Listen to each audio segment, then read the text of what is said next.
In today's video, we're showing you why you shouldn't try F125 online. Because I hopped on recently and all I found was pain. You know the lobby is about to be absolutely abysmal when you've got the Christmas lights of status bars going on the right-hand side. And if that wasn't bad enough for most of us, we then had Jarno Opmeer joining. I had a large suspicion, though, it was a fake Jarno Opmeer, which equally is a little bit questionable then. Either way, though, I'm sure PGSL will find some way to penalise this Jarno as well. Alas, we're going to 5 red lights to kick off this F125 online session. Bright-eyed, bushy-tailed, no idea what sort of clinical depression is about to come our way. It's actually a very good start into turn 1, though. Absolute chaos. Cars going wide on the grass, in the gravel, and ahead of us...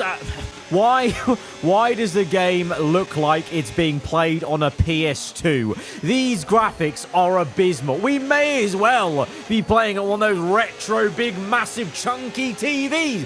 What is going on, EA? Fix up. Why does it look like the track's not even rendered in properly and the shadows just going missing, it would seem, as we go into Sector 1? Alas, we're going to try and push that aside, focus on the race at hand, because we're in 3rd place. We're in a podium spot, and we could even go for the win. We can see the leader ahead of us, but the problem is this Mercedes in between, and just the nature of F1 racing online these days.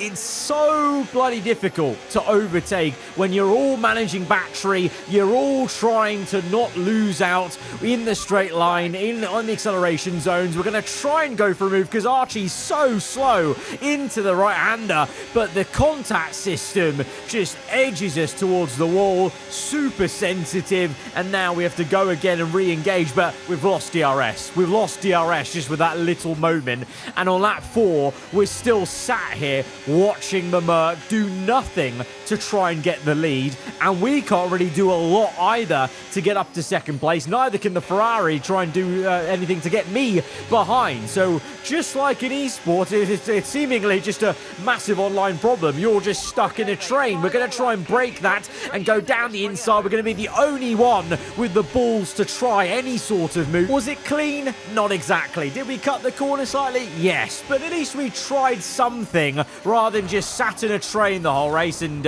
well, that was my payback for trying to actually do anything in this race, was getting punted, which is kind of fair enough, to be fair. If I was the Merc, I would have been a little bit pissed off at getting pushed wide, but I was just sat there for 4 laps just thinking, well, like, this isn't esports. Why is the Merc not doing anything to attack the Red Bull? So I just thought I'd attack the Merc. In a 5-lap race like this, I just couldn't understand why he wasn't trying to go for the win. I'm not obviously, hoping to encourage insane dive bombs, but at least trying a move. And now it won't matter in the end because Jarno Opmeer is going to absolutely kill the Mercedes in the last sector. And I'm sure a penalty is on his way. And behind me into the final 2 turns. 3 cars going off on the grass and pirouetting. That's the true sign that we're online on F125, but that was the first race. In reality, you can say we deserve being punted off, but I'm not trying to be in a DRS train for the entire race. We want some good racing as we go to lights out now to the Spanish Grand Prix. We're P11 now in the Aston Martin, in the thick of it. The connection is absolutely horrendous ahead of us, as that was a lag crash pretty much. As you can see, the orange bars and the exclamation marks along a lot of people's names, so I'm sure all the are they all sat together in one McDonald's car park playing F125? I feel like that's what's happening here, as there's so many people with awful connection in this lobby. We've been tagged round, and then we look back and there was about 7 or 8 cars in one camera shot as I look behind me, and we're all trying to go side by side and all trying to overtake each other. Stupendous stuff. So we've been ping-ponged about a little bit. We're down to P8 now. We're going to look to try and overtake the Ferrari. The McLaren behind me has absolutely cracked himself behind in the gravel, and we're now looking to get the Ferrari. He's going to slam the door shut on the inside. We go to the outside. We brake early, and we're going to absolutely dupe him into into going wide. It's the switchback of dreams to get round the outside now. The Ferrari trying pandemonium ahead of us as there's a spin, and that's just going to offset people and have them second guessing. But we just kept our foot planted and hoped for the best, and we're now up into the top 5. Oh my days! And that Red Bull just got assassinated.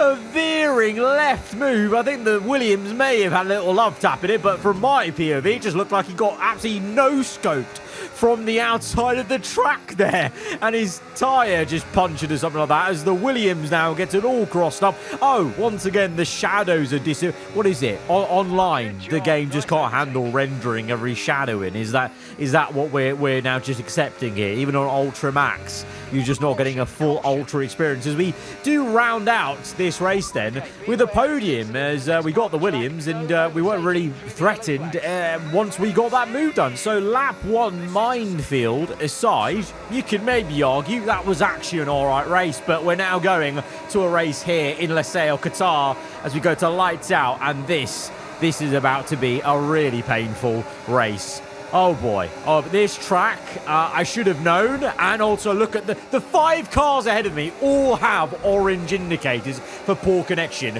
And behind me as well, there's a sea of cars all lagging about.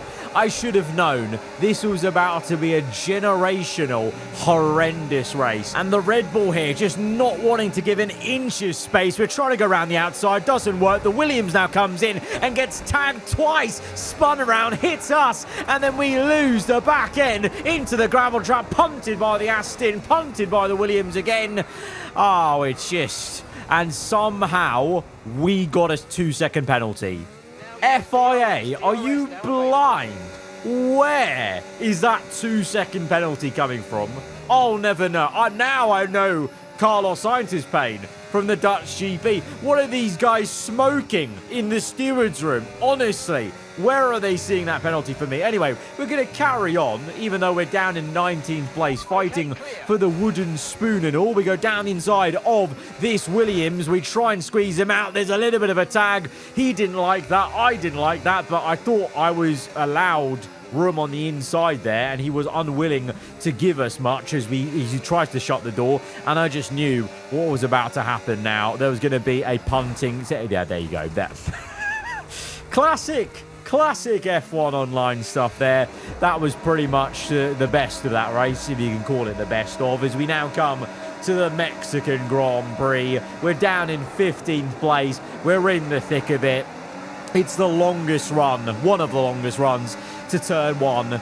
This could get really bad. So I was just sticking to the outside, going to be very cautious into turn 1. But what you're about to see is actually maybe one of the best lap 1s I've ever had, in terms of look at the amount of cars and real estate that I do not have to move into. We're trying to find a way through. We're actually down 2 positions. So we went down to 17th place. We're now back up to 15th. There's 5 wide going on ahead. There's 2 cars across the grass. There's a Red Bull cutting across. There's a few other people trying to do some gardening here for the Mexican GP venue. 2 other cars hitting each other, and we've managed to find a way through. Big crash, big crash, 4-car crash, and all of a sudden we're 7th. We've gone from 17th to 7th. 10 places gained in 1 sector.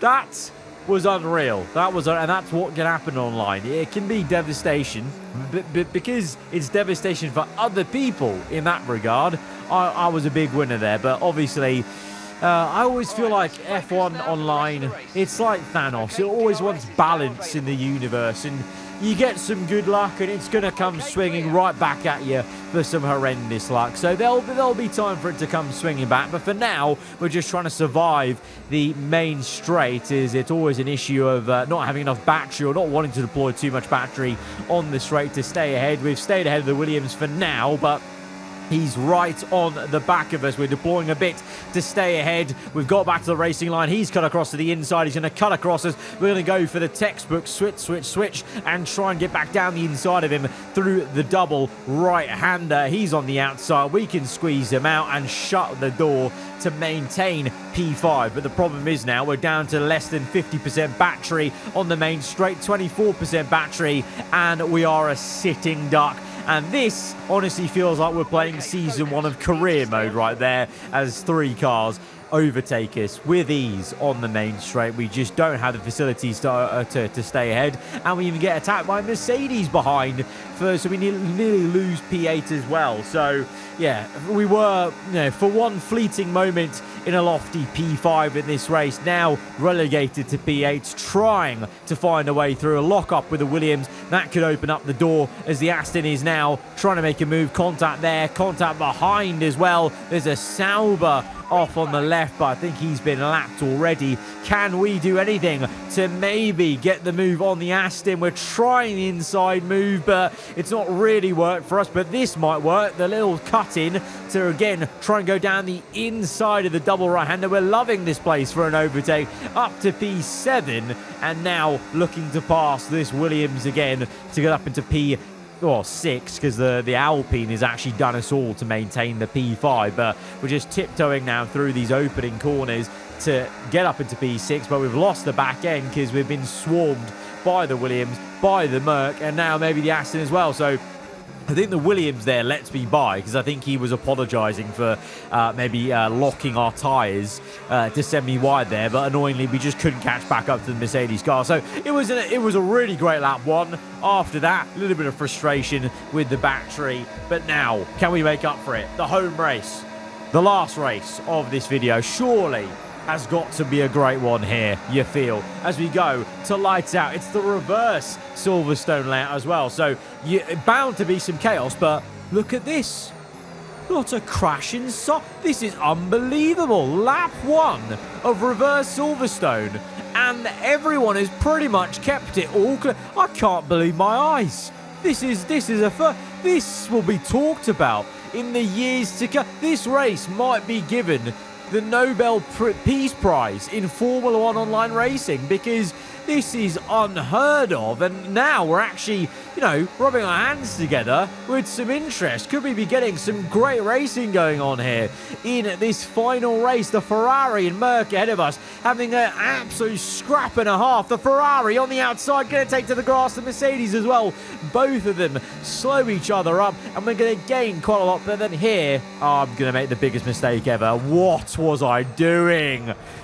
Oh, is that Arava? Is that Perez? Is that Tsunoda? Is that Lawson? Is that anyone to step into the second Red Bull car? Because it looks like it. I've had the same issues all the other lads have had alongside Max Verstappen there. I don't know what I was thinking on the outside, so that's our own fault. I'm a bit of a dummy. We're going to try and come back in this race and see what we can do. We've got a few slow cars in the middle of Beckett and Maggot, so can we try and find a way past this time? Maybe looking to go down the inside at Luffield as the Williams gets down the inside of the V-carb. It's a great move for the Williams. We close up on the V-carb, looking to the left, to the right, maybe to the left again, as it's nearly 3 wide as the V-carb is trying to twat about 3 different cars there. And he's actually trying to maybe make it work up into the top 10 as we go round the outside to the inside of 2 cars there, and are caught up behind the Sonic Nightmare. What a name. Sonic Nightmare, i.e. Eggman, I think, he's trying to go down the inside, and I reckon, could we go for a cheeky 2-for-1 part? No, we can't go for a 2-for-1 pass because the Aston Martins hit me on the inside. That was brilliant. Thank you for that, mate. Thank you for absolutely nothing. And we're now still following this fight, but I'm very worried about the Aston now behind. Although, to be fair, he might be caught up now in a fight with the Haas. So now we're looking at his teammate and this V-carb. Can we get down the inside? Easy does it. And we've absolutely rinsed the V-carb. And, of course, he's salty. He doesn't want any of it. He's half spud us, and he refuses to get overtaken. The Aston now has gone around the outside. So we've got 2 people who have already hit us once. Now both behind it. They're both taking each other out. They both went to the gravel. But now, oh, look at this. Oh, the V-carb's return. Oh, he's cut the grass. He's definitely not got any malicious intent, has he? He's cut across the entire grass. He's not got any plans, has he, to... Oh, okay. Well, that's enough. That's enough of F1 Online today. Guys, if you have enjoyed the video, hit the like button. Don't go on online because, well, That's why. That's why you don't go online. Goodbye.